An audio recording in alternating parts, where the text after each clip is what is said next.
सोचो, Marvel universe का सबसे powerful version of doom, God Emperor Doom. Avengers हार चुके हैं, सारे हीरोज हार चुके हैं और डूम ने उन्हें सिर्फ डिफीट नहीं करा, पूरी रियलिटी उसके कब्जे में है। सीक्रेट वॉर्स में डूम ने ना जो बियॉन्डर है उसकी नियर इन्फिनिट पावर को चुरा लिया था और बैटल वर्ल्ड क्रिएट करा। एक ऐसी रियलिटी जहाँ पे डूम खुद ही गॉड है, सबसे हायर लेवल पे। मतलब जिस डूम के पास साइंस है, मैजिक है और जीनियस लेवल इंटेलेक्ट है, अब उसके पास इनकॉम्प्रिहेंसिबल कॉस्मिक पावर आ गई, तो वो कितना खतरनाक होगा। अब इस पॉइंट पे मार्वल का एक पोर्टल ओपन होता है, उस पोर्टल से हनुमान जी आते हैं।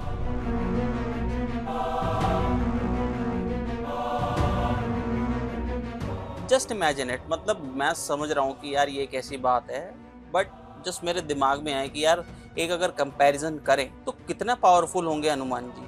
यहाँ पे एक कंपैरिजन है भी नहीं, मैं जानता हूँ, बट मैं जस्ट एक सोच रहा था कि यार वो भी गॉड है अपने यूनिवर्स में। इस टाइम पे डूम जब वो बैटल वर्ल्ड क्रिएट करता है वो भी गॉड है, तो वो कितने पावरफुल होंगे हनुमान जी उससे। तो जस्ट इमेजिन इट। मतलब सवाल यहाँ पे ये नहीं है कि हनुमान जी डूम को हरा देंगे या नहीं हराएंगे। सवाल ये आ जाता है कि यार डूम एम्परर के सामने, जो सबसे पावरफुल वर्जन है डूम का, उसके सामने हनुमान जी की पावर को आप मेजर कैसे करोगे। और सबसे पहले तो यार डूम को बिल्कुल ही अंडर एस्टिमेट नहीं करना। ये नॉर्मल वाला डूम नहीं है, ये वो डूम है जिसने बियॉन्डर की नियर इन्फिनिट पावर चुरा ली है। मतलब वो गॉड ही है और बैटल वर्ल्ड नाम की एक पूरी की पूरी न्यू रियलिटी एस्टैब्लिश करी है जिसमें वो ही करता धरता है। मतलब वो ही सबसे ऊपर भगवान है। मतलब डूम की पावर ना यहाँ पे सिर्फ स्ट्रेंथ नहीं है, उसकी पावर है कंट्रोल। मतलब वो हर चीज को कंट्रोल कर सकता है, हर चीज को। Science, magic, intellect, cosmic power, मतलब एवरीथिंग। मतलब गॉड एम्परर डूम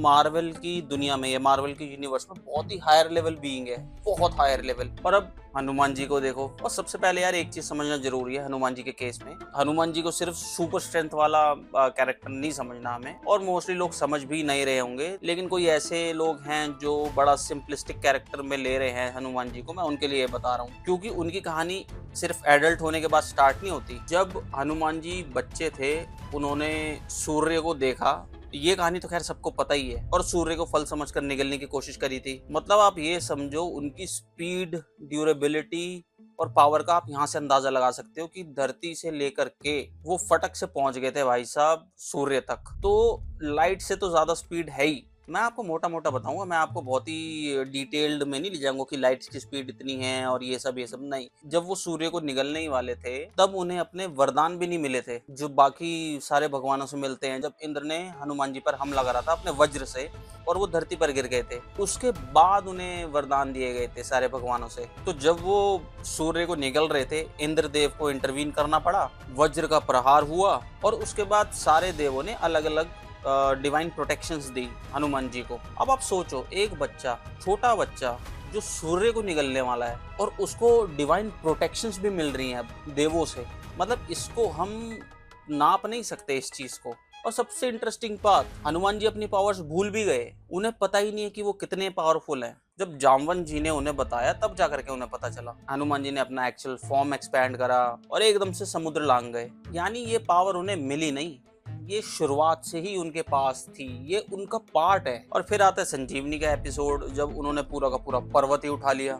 मतलब मार्वल के केस में बिल्डिंग को डिस्ट्रॉय करना, सिटी डिस्ट्रॉयज होना, क्योंकि वो पूरा का पूरा एक लड़ाई चल रही है एंड देन दूसरी पार्टी को हराना, ये बहुत नॉर्मल बात है एंड उसमें बिल्डिंग्स वगैरह डिस्ट्रॉय हो रही है। लेकिन हनुमान जी के लिए तो पूरा का पूरा पर्वत ही एक सोल्यूशन बन गया था, क्योंकि उन्हें जड़ी बूटी नहीं मिल रही थी। तो उन्होंने सोचा चलिए पहाड़ी उठा लेते हैं। लेकिन यहाँ ना लोग सबसे ज्यादा बड़ी गलती कर देते हैं। लोग हनुमान जी को स्ट्रेंथ पर स्केल करते हैं, सिर्फ स्ट्रेंथ, एक्सट्रीम हाई स्पीड। मतलब उनकी स्ट्रेंथ तो एक्सट्रीम है ही, अनंत है उनकी स्ट्रेंथ। स्पीड है वो भी एक्सट्रीम है, मतलब उसका भी कोई मतलब नाप नहीं है। जो ड्यूरेबिलिटी है, मतलब वो कितना ज्यादा अपने आप को खड़े रख सकते हैं किसी सिचुएशन में, तो उसका भी कोई जवाब नहीं, क्योंकि डिवाइन प्रोटेक्शन तो पहले से ही उनके पास है ही सारे भगवानों की। साइज मैनिपुलेशन है, ट्रांसफॉर्मेशन है, मतलब फ्लाइट तो वो कर ही सकते हैं, जो हमने बता दिया कि हाँ भाई वो सूर्य को निकलने चले गए थे तो फ्लाइट तो कर ही सकते हैं। अब स्टेमिना वगैरह की बात तो यार सिर्फ हमारे ह्यूमंस में आती है, लेकिन मैं जस्ट एक स्केलिंग पर्पज से मैं आपको बता रहा हूँ कि स्टेमिना भी अनंत है। लेकिन नॉलेज,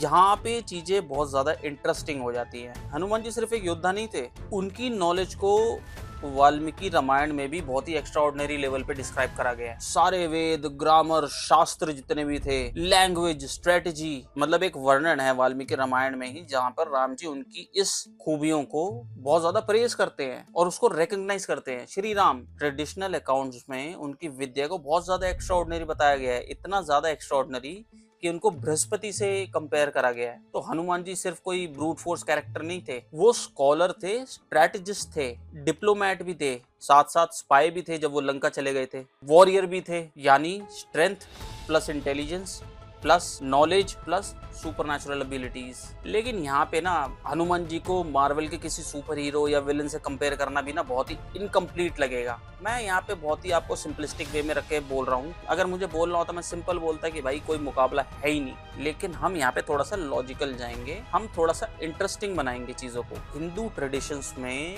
हनुमान जी की आइडेंटिटी सिर्फ एक पावरफुल वानर की नहीं है। अगर आप शैविज्म में जाओगे उसमें हनुमान जी को रुद्र जो शिव है उनका अंश बताया गया है। और यहीं पर यार स्केलिंग ना बहुत ही ज्यादा कंप्लीटली डिफरेंट हो जाती है, शिव का अंश। क्योंकि अगर हम हनुमान जी को उनके हाईएस्ट थियोलॉजिकल कॉन्सेप्शन में देख रहे हैं तो हम किसी बायोलॉजिकल ऑर्गेनिज्म को स्केल नहीं कर रहे हैं, मतलब जो इंसान पैदा होते हैं वगैरह वगैरह। हम एक डिवाइन बीइंग को स्केल कर रहे हैं, ऑलरेडी जो डिवाइन है। तो यार अगर मैं बोलूं God Emperor Doom versus Hanuman ji, Doom के पास बियॉन्डर लेवल पावर है, मतलब वो भी नियर इन्फिनिट पावर है भाई।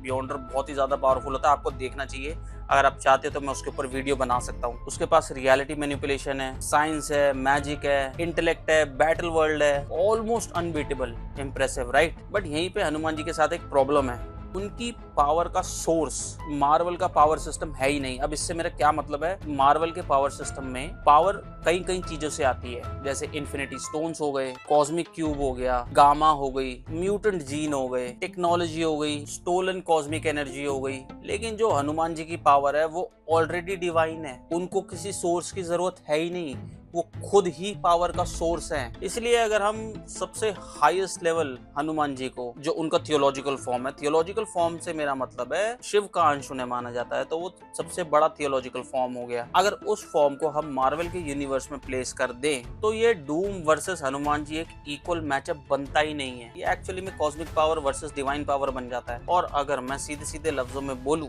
डूम के पास स्टोलन कॉस्मिक पावर है, तो हनुमान जी के पास कितनी पावर है? क्वेश्चन ये नहीं है, क्योंकि जिस बीइंग को, in this case Hanuman ji, normal physical statistics से हम मेजर ही नहीं कर सकते हनुमान जी की पावर को, उनके सामने डूम की पावर कितनी मैटर करती है। डूम ने पूरी रियलिटी को अपना बना लिया, लेकिन हनुमान जी के लिए रियलिटी मैटर ही नहीं करती, वो उन सबसे बाहर है। इसलिए अगर हनुमान जी अपने हाईएस्ट फॉर्म में मार्वल में एंटर करते हैं तो डूम एम्परर को डिफीट करना उनके लिए ग्रेटेस्ट फीट नहीं होगा। ग्रेटेस्ट फीट ये होगा, मार्वल को पहली बार ये समझ आएगा कि पावर या कॉस्मिक पावर और डिविनिटी एक ही सेंटेंस में नहीं ला सकते। जय हनुमान।